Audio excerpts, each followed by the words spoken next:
Y las manos de Moisés se cansaban, por lo que tomaron una piedra y la pusieron debajo de él, y se sentó sobre ella. Y Aarón y Hur sostenían sus manos, el uno de un lado y el otro de otro. Así hubo en sus manos firmeza hasta que se puso el sol. Y Josué deshizo a Amalec y a su pueblo a filo de espada. Y Jehová dijo a Moisés: escribe esto para memoria en un libro y di a Josué que raeré de todo la memoria de Amalec de debajo del cielo. Y Moisés edificó un altar y llamó su nombre Jehová Nisi. Jehová es mi bandera, que es la traducción. Jehová Nisi, Jehová es mi bandera. Y dijo: por cuanto la mano de Amalec se levantó contra el trono de Jehová, Jehová tendrá guerra con Amalec de generación en generación. En esta conferencia que vamos a desarrollar en esta mañana, vamos a encontrar los secretos, podría yo decirlo con toda claridad y con toda seguridad, más grandes de la vida cristiana. ¿De qué manera respondes tú cuando tienes un problema o una crisis severa? Porque no es hasta que el problema viene a nuestras vidas cuando sabemos de qué calibre estamos hechos. No es hasta que enfrentas la tragedia, hasta que te das cuenta si tu fe es una fe bíblica. Porque hay muchos cristianos que llenan las iglesias en el mundo entero, pero cuando se enfrentan a un problema o a una tragedia, la tragedia o el problema los desmorona, los deshace, se caen al suelo y muchos hasta abandonan la fe. ¿Qué pasó? ¿Estas personas tenían fe? ¿Eran realmente cristianas? ¿Tenían la fe bíblica? ¿O simplemente eran creyentes religiosos de las iglesias, de las cuales las iglesias abundan esta clase de personas? No es hasta que la fe es probada a través de los problemas, las tragedias y las tribulaciones que nos damos cuenta si la fe que profesamos es verdaderamente la fe que salva. Cuando tú tienes un problema o enfrentas una crisis, ¿te enojas?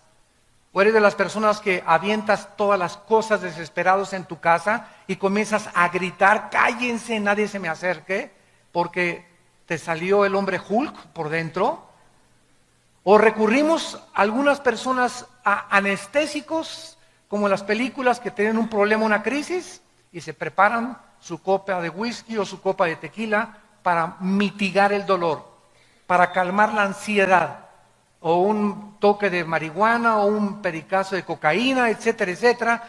¿O eres una persona que cuando enfrenta la crisis y el problema, no recurres a ninguna de estas cosas, no te exaltas, simplemente caes de rodillas y lloras y en angustia derramas tu corazón delante de Dios? Dios mío, pasó esto, pasó aquello, y aquí no me voy a levantar hasta que yo tenga paz y me llenes de tu espíritu y la tranquilidad que Dios me da, que esto que me está pasando es para mi bien. Ahorita no entiendo por qué pasó este problema, pero sé por fe que es para mi bien, Señor, porque tú tienes un plan perfecto para mi vida, y si tú diste tu vida por mí, ¿cómo no me darás todas las cosas?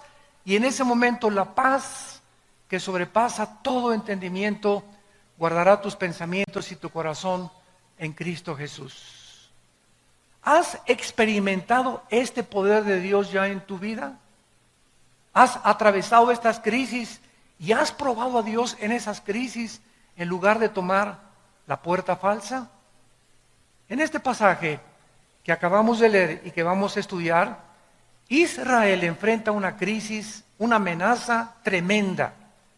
Pero lo interesante de estos versículos que acabamos de leer es que el Espíritu Santo no se enfoca tanto en la guerra que los amenazaba, en el ataque de esta tribu nómada de los amalecitas, sino que el Espíritu Santo se enfoca y en medio de este pasaje nos da el secreto para vencer cualquier problema o crisis que nos amenace.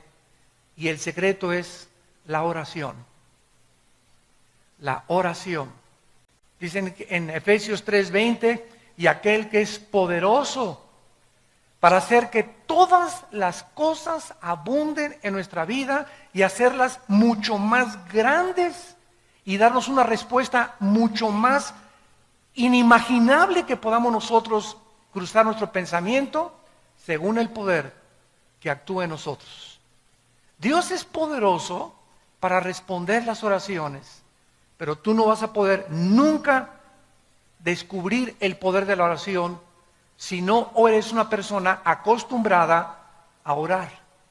Y a orar por tus problemas, por los de tu matrimonio, por los de tus hijos, por los económicos, por el de salud. Cuando nosotros no somos personas de oración todos los días, cuando las crisis vengan, las crisis nos van a hundir, nos van a devastar, van a sacarnos a muchos del camino y muchos perderán absolutamente la brújula para seguir siguiendo a Jesucristo. Veamos en primer lugar el versículo 8 y 9 y comencemos a estudiar este pasaje. Y dice, entonces vino Amalec y peleó contra Israel en Refidim. Lo primero que tenemos que entender es lo siguiente: los amalecitas fueron la primera tribu que atacó a Israel saliendo de Egipto. En cuanto salieron de Egipto, venían hacia la tierra de Canaán.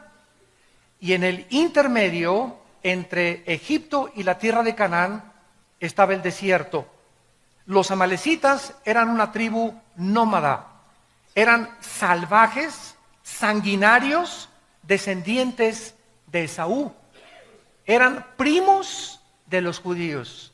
Los amalecitas tenían el conocimiento de que ese pueblo que estaba atravesando Israel y que se dirigía a Canaán era el pueblo de Dios. ¿Cómo lo sabían? Por Esaú, porque ya Dios a Jacob le había dado las promesas de la tierra prometida. Esaú era hijo de Jacob y se había transmitido la promesa de Dios a través de las generaciones. Pero los amalecitas no creyeron esta promesa, se aislaron totalmente, se volvieron salvajes y comenzaron a envidiar a Israel. Cuando salieron los israelitas de Egipto y se dirigen a la tierra de Canaán. Entonces ellos pensaron, ¿verdad? O van a acabar con nosotros en el camino, porque las tribus estaban en el camino de Israel. Israel no tenía ninguna intención de atacar a los amalecitas. Ellos querían simplemente llegar a la tierra de Canaán, pero los amalecitas, de una forma sanguinaria, se lanzaron despiadadamente para atacar a los judíos. Dios había ordenado el exterminio total de Amalec. Dice, por ejemplo, en Deuteronomio 25:19, cuando Jehová tu Dios te dé descanso de todos tus enemigos alrededor en la tierra que Jehová tu Dios te da por la heredad para que la poseas, borrarás la memoria de Amalec de debajo del cielo, no lo olvides. Dios dijo, no tengan misericordia de Amalec, destrúyanlo, acaben con esta tribu porque ellos son los más despiadados y sanguinarios y ellos no se van a arrepentir jamás. Ahora bien, vemos que el rey Saúl, más adelante, fue destituido del trono de Israel. ¿Por qué? Porque cuando Dios le ordenó destruir al rey amalecita, lo perdonó. Y perdonó al ganado, y eso, dice Samuel, le costó en 1 Samuel capítulo 15 al 17, el trono y todo el gobierno al rey Saúl. ¿Quién fue el que acabó con los amalecitas? El rey David. Fue el último rey que acabó con los amalecitas. Ahora bien, después de todas estas cosas y antecedentes acerca de los amalecitas, tenemos nosotros que tratar de descifrar y de entender qué representan los amalecitas. Porque todas las cosas en el Antiguo Testamento son un símbolo, una representación de algo en el Nuevo Testamento. En el Antiguo Testamento vemos guerras, tribus atacando a Israel, cuerpo a cuerpo, y en el Nuevo Testamento cambia totalmente el panorama y el medio ambiente. Y dice Efesios 6:12, Ahora, los cristianos ya no tenemos lucha cuerpo a cuerpo contra nadie. Ya no tenemos lucha contra sangre ni contra carne. Nuestros enemigos no son los comunistas, ni los musulmanes, ni los ateos, ni tu suegra, ni tu vecino, ni los endemoniados, ni los nazis, ni los fascistas. Nuestra lucha ahora no es física. Tenemos que entender los cristianos que ahora estamos luchando contra potestades espirituales, contra gobernantes que controlan el espacio, los gobiernos y las mentes de las personas, contra gobernadores de las tinieblas, contra huestes, ejércitos, pero de millones de criaturas que Cristo les llamó demonios, criaturas inteligentes que están vagando alrededor del planeta Tierra sin cuerpos, porque no tienen cuerpos. Hay una historia, ¿verdad?, por qué perdieron los cuerpos en el mundo preadámico, pero estos demonios tratan de entrar a cuerpos humanos para controlar tus pensamientos, la forma como tú ves la vida, para especialmente atormentarnos. Satanás es el maestro en el arte de la tortura china. Si algo los demonios hacen con nosotros es atormentarnos, meterte ideas de celos, semillas sembradas de duda contra tus pastores, contra tu esposa, contra tus hijos, contra tus padres, contra el gobierno. Nos tratan de perturbar, de poder sacarnos de nuestras casillas, de que no pensemos coherentemente ni de una forma objetiva, sino que podamos llenar nuestros pensamientos de odio, de amargura, de resentimiento y de fracaso. Te atormentan y te dicen: tú no vas a salir de perico perro, tú nunca vas a progresar, nunca te vas a volver a casar, todas las mujeres son iguales, todos los hombres son iguales, todos los gobiernos son iguales, y las iglesias son una bola de hipócritas, esto y el otro, no le creas a nadie. Y el mundo está gobernado, ustedes lo saben, por el odio. Si hay un espíritu ahorita en el mundo, es un espíritu de odio y de violencia. Porque esta es la razón por la cual Satanás está atacando a los seres humanos, para que entre nosotros nos ataquemos unos a otros. Y este espíritu está en las iglesias. Y ahora lo vemos, y yo lo veo en mis constantes viajes, ¿verdad? Presbiterianos contra bautistas, pentecostales contra nazarenos, nazarenos contra arminianos, arminianos contra calvinistas. Y aunque haya diversidad de doctrinas en el cuerpo de Cristo, porque no todos tenemos toda la verdad, nos debemos amar, nos debemos de soportar y tolerar. Ahí me encanta en los debates que tengo en la televisión, debatir con ateos, con comunistas o con hermanos en la fe, sobre que la salvación se pierde, que no se pierde, que los demonios, que esto y el otro, pero no con el afán de demostrar, pues yo sé más que tú, ¿verdad?, sino con el afán de sacar más la verdad y poder escudriñar, investigar. Y es preciosa meternos a la Biblia y darnos cuenta que muchas cosas que sabemos, no las sabemos como las deberíamos de saber. Entonces, cuando tenemos esa mentalidad, ¿verdad?, de no de competencia, sino de que somos un cuerpo, y no importa que tú seas bautista o Asambleas de Dios o Calacuaya o Amistad Cristiana o Vida Nueva, somos hermanos en Jesucristo y debemos amarnos y soportarnos y no competir entre nosotros, ni agredirnos, ni atacarnos los unos a los otros, que es lo que el diablo quiere hacer. Casa dividida no puede permanecer. ¿Qué representan los amalecitas? De acuerdo a la mayoría de los teólogos en el mundo, los amalecitas representan, o Amalek, la carne. No a Satanás, la carne. ¿Qué quiero decir con esto?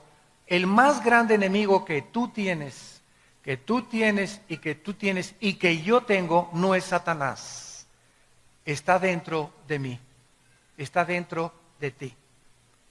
El más grande enemigo que tenemos nosotros está dentro de nosotros.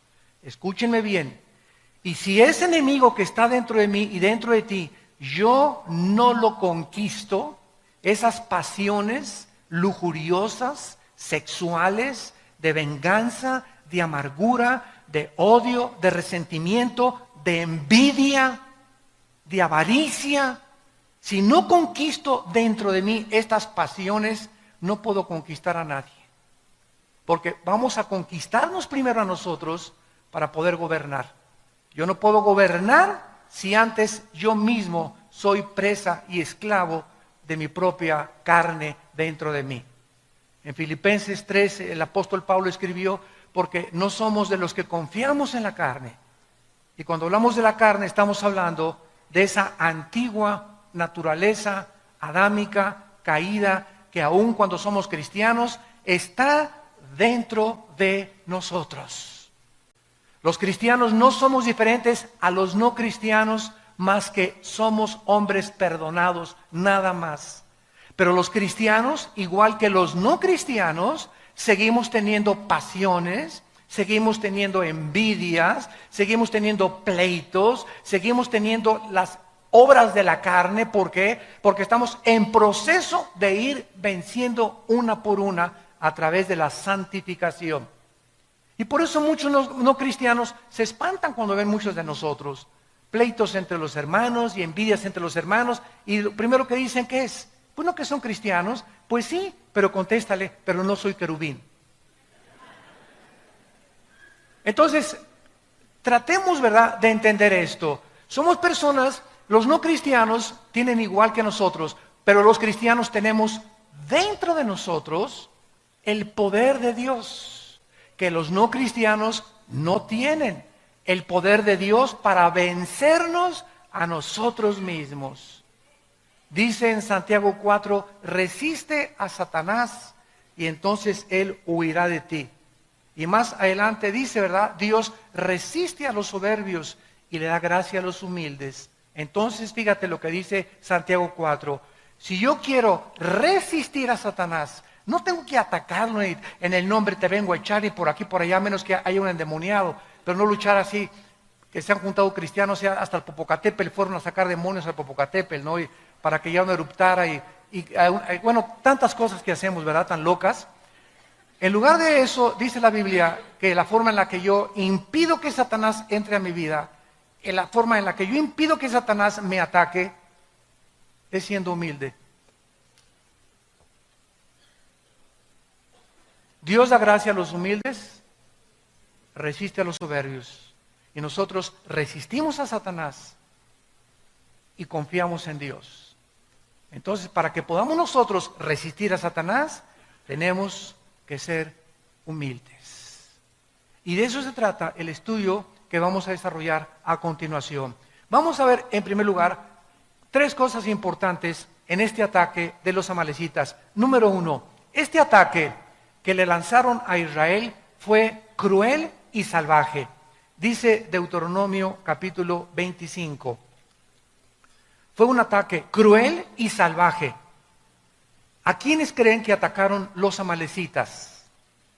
Atacaron a los que iban hasta atrás de la marcha de Israel, a los enfermos, a los cansados, a los lisiados, a los desganados, a los amargados, a los desilusionados. A esos fueron a los primeros que atacaron. Dice Deuteronomio 25, versículo 17. Acuérdate de lo que hizo Amalec contigo en el camino cuando salías de Egipto. Escucha, de cómo te salió al encuentro en el camino y te desbarató. ¿Qué cosa? Él nos ataca por detrás. El diablo es un cobarde y sabe que dentro de nosotros tenemos este enemigo. Y este enemigo que tenemos dentro, que es la carne, es bien traicionera. Y si un pastor o un cristiano está cansado y no descansa y no ha tomado vacaciones y no se fortalece, contra ellos viene el ataque. Pero el cristiano que tiene comunión con Dios diario, que está leyendo la Biblia diario, que está analizando su vida todos los días, está fortalecido en el espíritu y la carne comienza a debilitarse. Y Satanás no tiene entrada a mi vida si mi carne yo la debilito espiritualmente y me fortalezco espiritualmente. Pero si yo comienzo a no darle de comer a la carne y alimento mi espíritu, entonces Satanás, Cristo dijo, el diablo no tiene parte en mí. ¿Por qué? Porque Cristo no tenía la naturaleza pecaminosa. El diablo no podía encontrar ninguna avenida, ninguna entrada, ni en su mente, ni en sus oídos, ni en ningún lado donde lo pudiera atacar. ¿Dónde lo atacó Satanás? Tratando de que Cristo se independizara de su Padre y comenzara a tomar decisiones sin la voluntad de su Padre. Dile a esas piedras que se conviertan en pan. Pero no era la voluntad del Padre que se convirtieran en pan. Y si Cristo le hubiera hecho que esas piedras se hagan tortas de jamón o cubanas, ¿verdad? En ese momento no era pecado, porque no es pecado comer. El pecado consistía en que el diablo lo quería hacer actuar independientemente del Padre. Una esposa es maltratada por su esposo y la carne te dice, ¿verdad? Agarra la charola, el sartén y dale un charolazo sartenazo por afuera. Ahí está la carne, el enemigo entre nosotros. La Biblia me dice lo contrario. Ora por él y perdónalo. ¿Qué camino escojo? El camino de Dios. Yo lo perdono en el nombre de Jesús, aunque tenga ganas de ahorcarlo. Y cuando tomo esta decisión, viene el poder de Dios y Satanás no me puede atacar. Alguien te hizo alguien te robó, me quiero vengar y le voy a hacer esto y el otro. Si tomas el camino de la carne, pierdes. Mi esposo me traicionó, pues yo también me voy con otro. O me voy con otra. Si siempre que escogemos la carne, vamos a perder la batalla. Y cuando escogemos el camino de Dios, aunque parece que es más difícil, es el más bendecido. Porque Dios honra a los que le honran. ¿Me van siguiendo? Dice en Deuteronomio 25, 18, cómo te salió por detrás, te desbarató la retaguardia de todos los débiles que iban detrás de ti. Cuando tú estabas cansado y trabajado y no hubo ningún temor de Dios. La carne es débil, débil, débil, débil. Marcos 14, 38. Orad porque el espíritu está presto, pero la carne es débil. Esta es la razón por la cual ustedes jóvenes que tienen un noviazgo, cuando sabes que tu enemigo está dentro, y ayer fuiste a una reunión de jóvenes y hablaste en lenguas y viste al arcángel Gabriel que se te apareció y te levantaste, hasta te levitaste del suelo y ya crees que eres querubín, ya eres especial en la iglesia, y al otro día te vas con tu novio a Chapultepec y él está débil en la carne. Y tú esa mañana, ayer estuviste muy fuerte y ayer tuviste experiencias espirituales maravillosas, pero todos los días amanecemos totalmente sin baterías.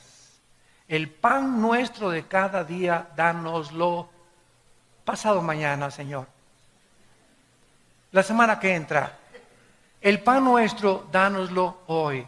Cuando Dios les dio el maná, ¿qué les dijo en capítulo 16 a Moisés? Diles que no junten el maná para el otro día, porque se les echa a perder. ¿Cuál es la lección? Que no dependamos de las fuerzas que tenemos hoy para el día de mañana. Cada día tenemos que enfrentar la guerra espiritual. Un matrimonio no puede en los primeros años ya compaginarse, y un matrimonio no podía decir, ya la hicimos. Puedes tener 70 años de casado y seguir teniendo problemas en el matrimonio, porque ninguno de los dos es querubín todavía. El matrimonio es algo de lucha, lucha, lucha, lucha, lucha toda la vida. Y si tú no estás luchando con Dios de tu lado, orando con las manos levantadas al cielo, ¿verdad? Amalek va a destruir tu matrimonio. Porque te va a comenzar el diablo que esa mujer no es para ti. Te va a comenzar que tu esposo tiene cara de ardilla. Y que puedes tener una persona con cara de Sylvester Stallone, ¿verdad? Y comenzamos con esas ideas por causa de que comenzamos a creer que podemos vencer y tener victoria sin una vida de oración. Esta ha sido siempre la estrategia de Satanás. Satanás no puede atacarnos más que a través de nuestra carne. Es la carne la que tenemos que crucificar. Es la carne la que tenemos que hacer morir. Es la carne la que Él usa para poder manipularnos y controlarnos. Miren ustedes en Colosenses capítulo 3, en el Nuevo Testamento, el consejo que Pablo le da a la iglesia. Colosenses capítulo 3, versículos 5 y 6. Y dice Pablo, hagan morir. ¿Qué dijo Dios a Amalek? Desbarátenlo, destrúyanlo. No hagas negocios con Amalek. No juegues con Amalek. La orden es exterminar a Amalek. Y Dios te dice, no juegues con tu carne. No coquetees con el pecado. No sigas mirando a esa mujer que no es tu esposa más de 2 o 3 veces. No subas a una muchacha soltera, tú eres casado a tu coche, no la subas y menos cuando está lloviendo. No le des, a los pastores no le des consejería nunca a una mujer sola. Un pastor no puede hacer eso. ¿Quiere consejería? Me estoy muriendo, pues muérase. Si mi esposa no está conmigo, no la aconsejo. O si no está una hermana conmigo, no le doy consejería. Y menos en mi oficina con las puertas cerradas. ¿Por qué? Porque la carne es débil. La carne es débil, la carne es débil. No creas que porque de vez en cuando veo una película pornográfica, una vez a la semana y una canita al aire, comienzas a coquetear con el pecado y a creer que puedes vencer eso. La pornografía comienza a meter en nuestra vida fantasías sexuales que te llevan siempre, siempre, siempre al adulterio. Las fantasías sexuales provienen de la pornografía que te llevan a traicionar los votos a tu esposa y a tu esposo. Siempre comienza debilitando la carne Satanás. El que fuma comenzó con un cigarro, uno de vez en cuando. Al mes ya son 3, a los 2 meses ya te fumas una cajetilla, a los 2 años te fumas 2 cajetillas de cigarros. Y comienza con la marihuana. Esta es la bachilla, chido. Y comienzas a creer que la bacha y qué, y al año eres marihuano. En Acapulco les dicen macizos, de la Golden de Acapulco. El que comienza con la cocaína, igual con un pase, todo comenzó, como dice la canción, comenzó con un dedito y la mano agarró. Todo comienza poco a poco. Satanás nos va debilitando hasta que la carne me pide ya sexo, o me pide droga, o me pide alcohol, o me pide cigarro, o me pide esto. Y ahí es cuando yo ya abro la puerta a la invasión demoníaca. Y los demonios se vienen a atacar mis pensamientos, mi cerebro, y me amarran, me hacen esclavo de eso. Y hasta que no hay un quebrantamiento y un arrepentimiento profundo en mi vida, no puedo ser libre. Y para eso se necesita la obra del Espíritu Santo, porque Él es el único que nos convence de pecado. Por detrás viene la traición. En segundo lugar, el ataque fue sorpresivo. Israel no lo esperaba. Dice en 1 de Pedro 5:8, velad y orad porque vuestro enemigo el diablo está como león rugiente, pero rugiendo, buscando a ver qué hermanito está en la retaguardia. ¿Quién tiene ya 2 o 3 días que no ora? ¿Quién por ahí no trae su Biblia ya a la iglesia? Ya la Biblia ni les importa. A ver esos hermanitos que ven en la noche, repórtenme por favor, les dice a los demonios, ¿quiénes de los que se dicen cristianos ven pornografía? Pásenme la lista, apunten y váyanse, manden un batallón contra esa casa y ataquen esa mente de esa persona. Anda buscando como león rugiente. A ver, ¿quién de los hermanitos es tranza? ¿Quién no ha pagado sus deudas? Pero se persina y dice que él es cristiano y tiene deudas por acá y deudas por allá y ni siquiera abona para las deudas. ¿Quién se iba a cassettes y libros de librería sin pagar? Búscame esos hermanitos y Satanás comienza a tratar de devorarte. Él no viene a lastimarte, viene a acabar contigo. No tiene misericordia Satanás ni los demonios contra nosotros. ¿Y qué pasó? Ay, pues Señor, el diablo, no le eche la culpa al diablo. Le abrimos la puerta a través de la carne, de la debilidad de la carne. Entonces, así es como los atacó Amalek. Fue un ataque sorpresivo. En tercer lugar, fue un ataque con el propósito de exterminar a la nación judía. Cuando nos atacan los enemigos, vienen con el propósito de acabar con mi vida. Si acaban con mi vida, acaban con mi matrimonio. Si acaban con mi matrimonio, acaban con mis hijos. Y tus hijos serán hijos de padres divorciados, sufriendo los traumas, los psicológicos que sufrieron el divorcio, y atacará tu negocio, y atacará tu crisis, y viene a acabar con todo lo que tú le des chance. Él viene para atacar, robar y destruir. Yo he venido para que tengan vida, dice Cristo, y para que la tengan en abundancia. Dice la Biblia en el Salmo 83, que esta fue la intención en todo el Antiguo Testamento de los enemigos de Israel. Querían exterminarlos, y hasta el siglo XXI se sigue cumpliendo lo mismo. ¿Qué quieren las naciones ahorita de alrededor de Israel? La guerra del 67, la guerra de Yom Kippur del 73, la guerra del 81 y los demás ataques que les han lanzado, exterminar a los judíos. ¿Qué dijo el presidente de Irán, Ahmadinejad? Queremos borrar del mapa a Israel. ¿Por qué ese odio? O sea, ¿por qué Hitler quiso borrarlos del mapa? ¿Por qué en los tiempos de Esther quisieron borrarlos del mapa? ¿Por qué los babilonios los quisieron borrar del mapa? Porque es la única civilización a través de la historia que el mundo los ha querido exterminar. Y a pesar de ser una nación tan indefensa y tan frágil, a pesar de los millones de enemigos que tienen, nadie ha podido hacer nada contra ellos, porque Jehová ha dicho, si tú tocas a mi pueblo, me tocas a mí. Dice en el Salmo 83, versículo 3, contra tu pueblo han consultado astuta y secretamente. Han entrado en consejo contra tus protegidos. Han dicho, venid y destruyámoslos para que no sean nación y no haya más memoria del nombre de Israel. ¿Se dan cuenta de la intención del enemigo? Queremos exterminarlos, queremos acabarlos. Es más, que nadie se vuelva a acordar de que Israel existió en el mundo. Ahora que Ahmadinejad dijo en las Naciones Unidas que quería borrar del mapa a Israel, Benjamín Netanyahu contestó, bueno, por lo menos reconoció que estamos en el mapa.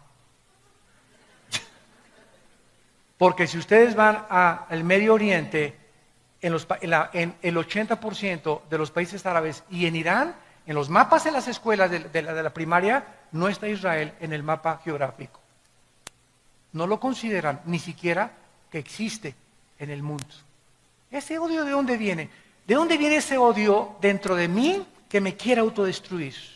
Lo que vemos colectivamente y nacionalmente a través de Israel, lo vemos individualmente dentro de nosotros. Qué increíble que dentro de mí exista el espíritu más grande de autodestrucción.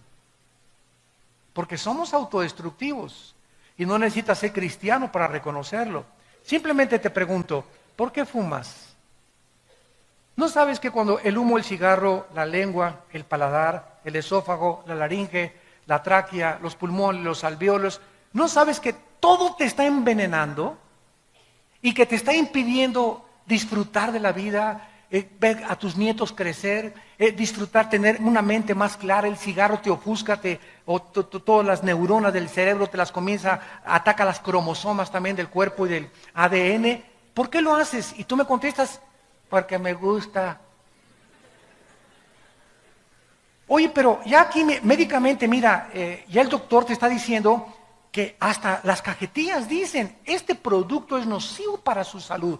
¿Cómo es posible que sabiendo nosotros que esto es veneno, yo me lo siga comiendo? ¿Qué significa esto? Que la Biblia tiene razón. somos autodestructivos.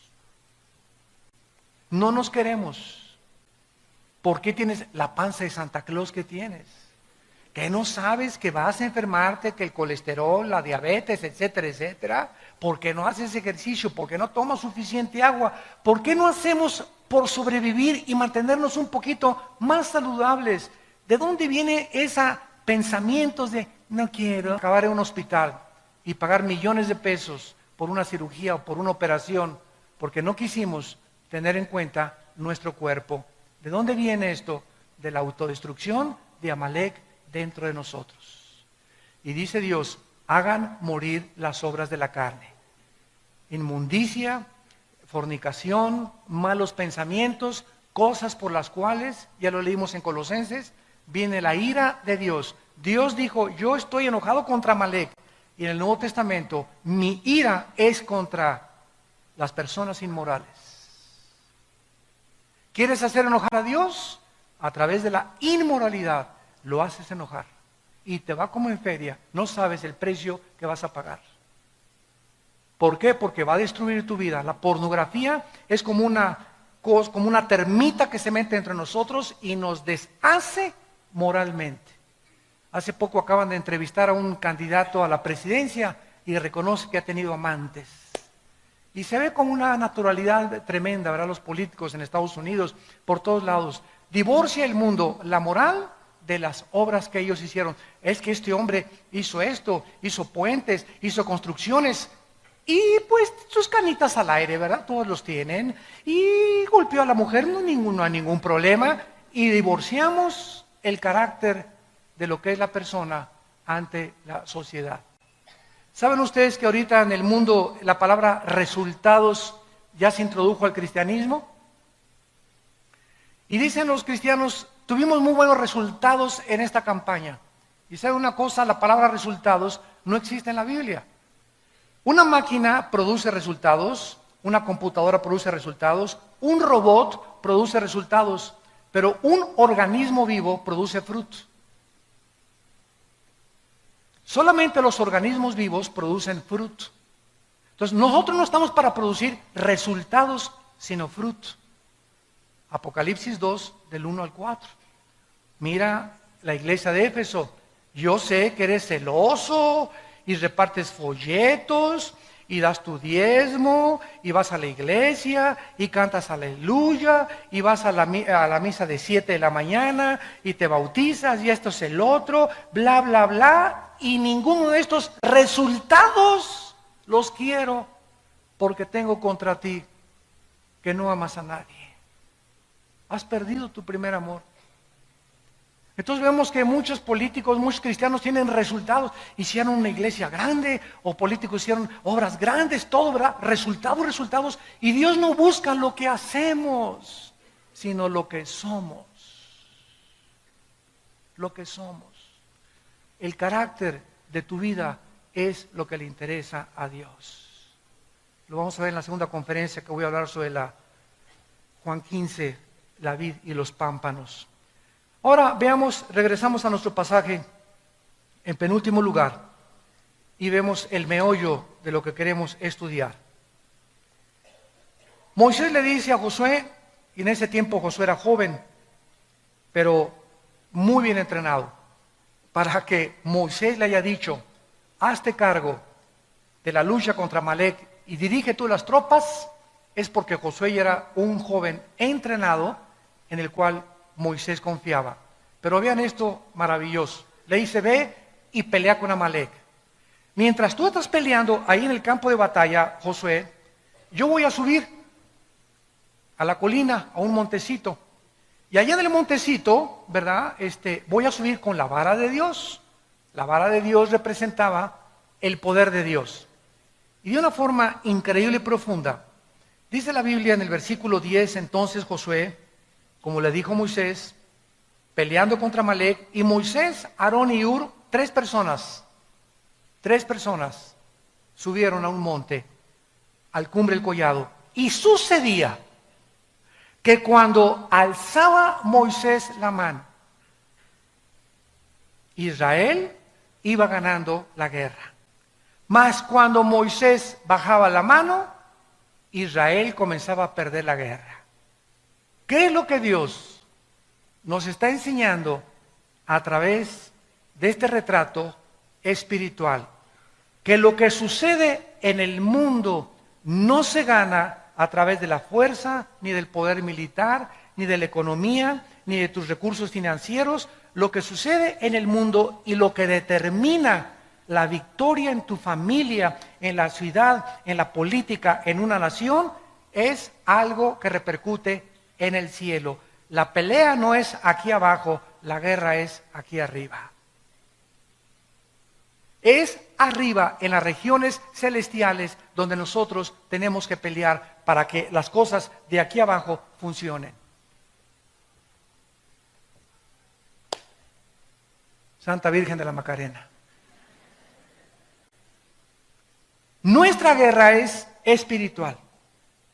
Y si usamos las armas carnales y terrenales, el enojo, la venganza, con mi dinero, mis influencias, ya mi compadre o el próximo gobierno lo van a hacer senador y confías que tu compadre cuando lo hagan senador va a mejorar tus finanzas. En ese momento Dios está viendo de él y que estás creyendo que es tu compadre el que van a poner, puedes depender y mejorar tu sueldo o mejorar tu posición. En ese momento cambias a Dios en imagen de semejanza de hombre corruptible. Y ya no puedes repetir con el Salmo 121, ¿de dónde vendrá mi socorro? De mi compadre que lo van a hacer senador. ¿De dónde vendrá mi socorro? De mis influencias que tengo, de mis amistades que me estoy logrando, de lo que estoy transando, de la forma como estoy avanzando en la vida. Y en ese momento hemos abandonado totalmente el concepto de que es aquí arriba donde yo puedo garantizar aquí abajo mi dependencia, mi permanencia y mi seguridad económica también. No inviertas aquí ahorita el mundo, ¿verdad? Vamos a comprar oro, vamos a comprar plata. Ahorita en Estados Unidos, ves en periódicos así, páginas enteras, compramos oro y metales. Porque es en lo único en lo que el mundo está confiando ahorita que no se va a devaluar, el oro y los metales preciosos, las joyas, etcétera, etcétera. Y los cristianos digo, ¿dónde podemos invertir el dinero? ¿Y qué nos dice Dios? El mundo nos dice, invierte aquí, invierte en el banco, pero tenemos a Dios que nos dice, no inviertas donde el orín y la polilla corrompen. La bolsa de valores puede caer, el dólar puede caer, y de la noche a la mañana, Juan Camaney, te vas hasta el suelo, porque yo deshago como polilla lo que más aprecias tú, invierte en mi reino y jamás te faltará nada. Siembra donde el orín y la polilla no corrompen. ¿Ven el cambio de valores? El mundo te dice aquí y Dios te dice acá. ¿En dónde están tus valores? ¿En la tierra o en el cielo? Busca mi reino, arriba. Busquen a Cristo, arriba. Buscar las cosas donde hemos resucitado, arriba. Porque ahí están las bendiciones. Los he bendecido, Efesios 1:3, con toda bendición espiritual en las regiones celestes. Nuestras bendiciones están ahí arriba. Nuestro banco está ahí arriba. Quiero bajar y tener provisión para poder invertir aquí. Le tengo que pedir a Dios, tener comunión con Dios a través de la oración, hacer contacto con Dios a través de la oración. Y en el banco de Dios, Él lo abre y abriré las ventanas y las derramaré sobre ustedes hasta que abunde la bendición, dice el Señor. Porque has puesto tu confianza en Jehová, yo también te libraré. Te pondré en alto y te mostraré mi salvación. ¿Dónde tenemos nuestro corazón? ¿Dónde está tu corazón?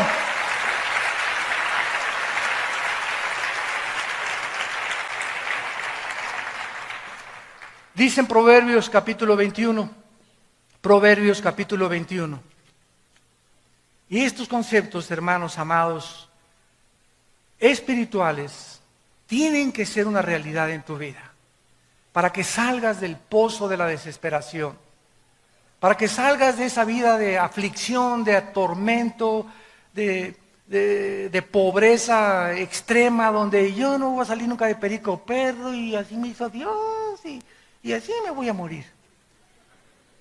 Tienes que cambiar tu manera de pensar y poner tus ojos y entender ¿en dónde está la guerra? ¿En dónde tenemos que pelear? Dice Proverbios 21, versículo 30 y 31, no hay sabiduría.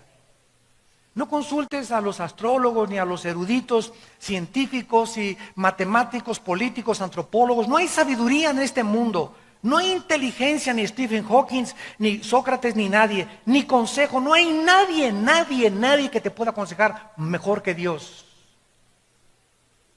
El caballo se alista para el día de la batalla, mas Jehová es el que da la victoria. Nos podemos preparar y hacer esto y planes, pero no van a depender de mis planes, de mis relaciones, de mis recursos. Va a depender de mi relación con Dios. Todo viene de arriba. Vean ustedes ahora Salmo 33, versículo 16 y 17. Y dice así, Salmo 33, del 16 al 17. Vano para salvarse es el caballo. La grandeza de su fuerza a nadie podrá librar. He aquí el ojo de Jehová sobre los que le temen, sobre los que esperan en su misericordia, para librar sus almas de la muerte y para darles vida en tiempo de hambre. Santos de Dios, ¿cuál es el propósito por el cual Dios escogió a Israel? Él hubiera escogido a los italianos, a los mexicanos. Ellos no son mejores que nosotros, no son más inteligentes que los árabes. Simplemente Dios escoge a un pueblo en un punto geográfico de la tierra para que la atención del mundo se enfoque en ese pueblo y veamos en ese pueblo los milagros de Dios, de sobrevivencia de ese pueblo, a pesar de que todas las circunstancias estaban y han estado siempre en su historia en su contra. En la guerra del 67, los 7 días del 1 al 7 de junio de 1967, los rodearon 20 millones de árabes, a los judíos. En la ley de las probabilidades, matemáticamente tenían 10 a la 12ª potencia de probabilidades de salvarse, que es infinitamente imposible. No había posibilidad de que se salvaran, eran demasiados contra ellos. 6 días los judíos hicieron una obra de la milicia y un ataque, y la forma como respondieron, que ningún experto militar ni los jefes de West Point en Estados Unidos han podido decir cómo es posible que hayan podido sobrevivir. Y todavía el 7º día, ¿por qué creen que terminó en 6 días? Porque el 7º tenían que descansar. Hasta con eso, ¿verdad? Entonces, simplemente Israel es un ejemplo nada más del poder de Dios. Y ahora Israel está en la banca. Se van a seguir cumpliendo las profecías. Ahora Dios ha tomado un pueblo de judíos, griegos, italianos, mexicanos. Ahora ya no hay judío, no hay gentil. Ahora somos nosotros la iglesia. Y a través de nosotros Dios está mostrando la multiforme sabiduría que está en nosotros. Los ángeles, dice Efesios 3, están aprendiendo de nosotros.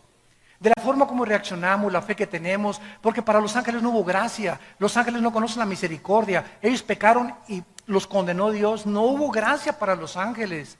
¿Por qué no hubo gracia para los ángeles? Porque ellos veían a Dios y nosotros somos un pueblo que no vemos a Dios. Estamos en desventaja a los ángeles y a los que mucho se les da, mucho se les pide.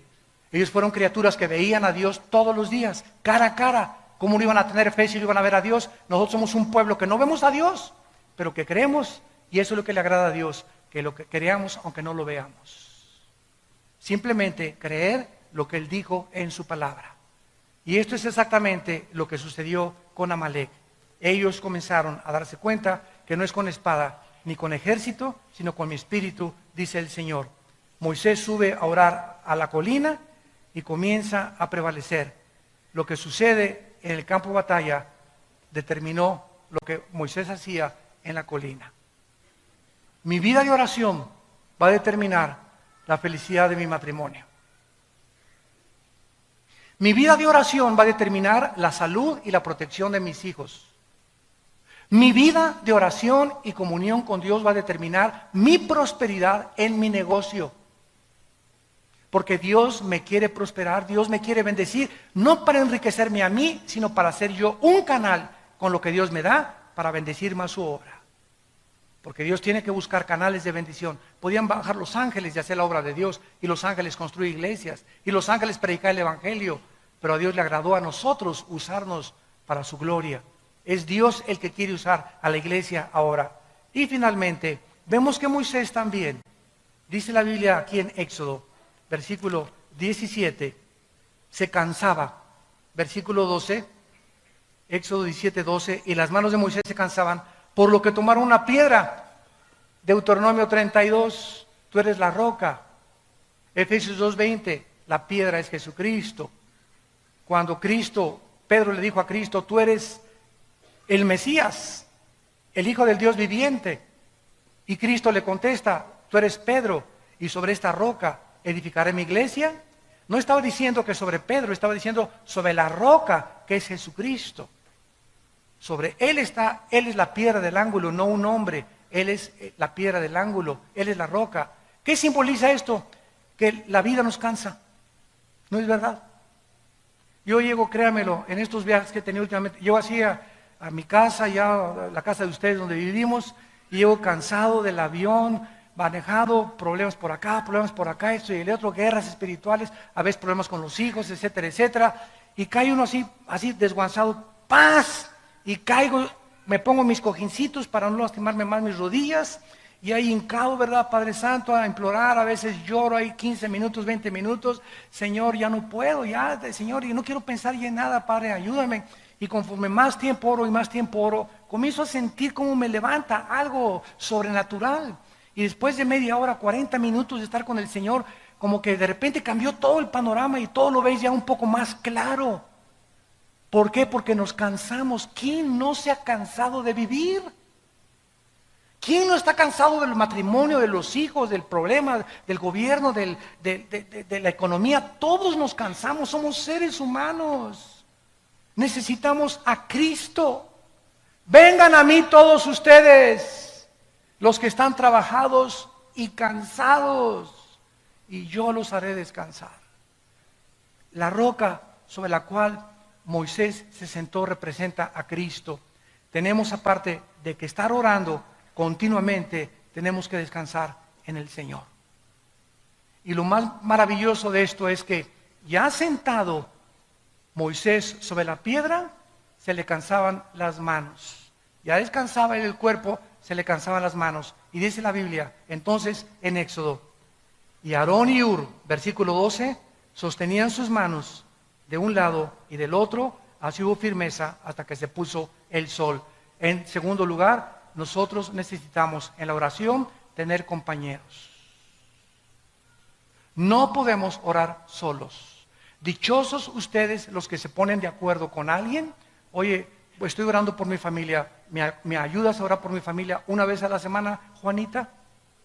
Fíjate que tengo un hijo que se nos fue de la casa. ¿Cuántos de ustedes vienen aquí? Tenemos un buzón de oración. Hermano, veo ahorita que acabo el servicio, una cola. Hermano, ¿me echa su bendicioncita? ¿Me echa agua bendita a decir eso? ¿Me echa tantita agua bendita? Hermano, ore por mí. Y muchos de ustedes creen que el pastor, en el nombre de Jesús, oro por ti y ¡pum! Ya tus problemas se van a solucionar. ¿Sabes una cosa? Que no es mágico. No es mágico. No es la vara de Aladino. Claro que oro por ti, pero no va a solucionar eso tus problemas. Tú tienes que tener alguien, un amigo, una amiga, que esté continuamente orando contigo y por tu familia. ¿Lo tienes tú? ¿Tienes esos amigos, compañeros, escuderos de oración? Cada vez que tenemos un desayuno nosotros, ahorita hay como 15 personas, ahorita orando por este mensaje. Que están detrás ahorita orando por mí. Padre, sosténlo, fortalécelo, dale memoria, dale salud, dale claridad en sus pensamientos, porque si no tengo gente orando por mí, no puedo luchar yo solo. Somos un cuerpo y nos necesitamos unos a otros. Y terminamos con 3 expresiones de la oración. ¿Qué es la oración? ¿Qué expresa la oración? 3 cosas, apúntenlas. Número 1, humildad. Te necesito. ¿Qué haces cuando vienes a orar? Estás demostrándole a Dios, te necesito. Demostramos al hincarnos que dependemos de Él. ¿Qué es la humildad? No es, hermanito, ¿cómo estás? ¿Verdad? Y con sombrerito, todo así, el cuello roto, y una persona muy humilde. Eso no es humildad, ¿verdad? Eso es pobreza, eso es... La humildad en la Biblia es la dependencia de Dios. Si tienes 3 o 4 días sin orar y no lees la Biblia, eres una persona orgullosa. Porque le estás diciendo a Dios, no te necesito más que el domingo. El viernes hay reunión de oración, Señor. De lunes a martes déjame, ¿verdad? No te necesito. El miércoles voy a la reunión de oración. Pero cuando oramos estamos demostrando, en primer lugar, humildad. Cristo dijo en Juan 15:4, separados de mí, nada podéis hacer. En segundo lugar, demuestra fe. ¿Qué es la fe? Confianza. Es necesario que el que se acerca a Dios crea que le hay. Estoy confiando, Señor, en que por eso vengo a orar. Vengo a orar, Señor, porque te reconozco que te necesito y porque confío que tú eres el único que me puedes ayudar. No el pastor, no la comadre, no mi mamá, no mi suegra. Tú eres el único que me puedes ayudar. Y en tercer lugar, amor. Señor, vengo a orar porque te amo. Porque te quiero. Porque amo tu presencia. Como el siervo clama por las aguas, así clama mi alma por ti, oh Dios. Mi alma tiene, oh sed de ti, Señor. Te amo, te necesito, Padre. No encuentro fuerzas más que en ti, Padre Santo. En tu presencia y plenitud de gozo. Tú estás demostrando humildad, confianza y amor cuando vienes a orar. ¿No quisieras convertirte de aquí en adelante en un guerrero de oración? Oremos. Padre, gracias por tu palabra.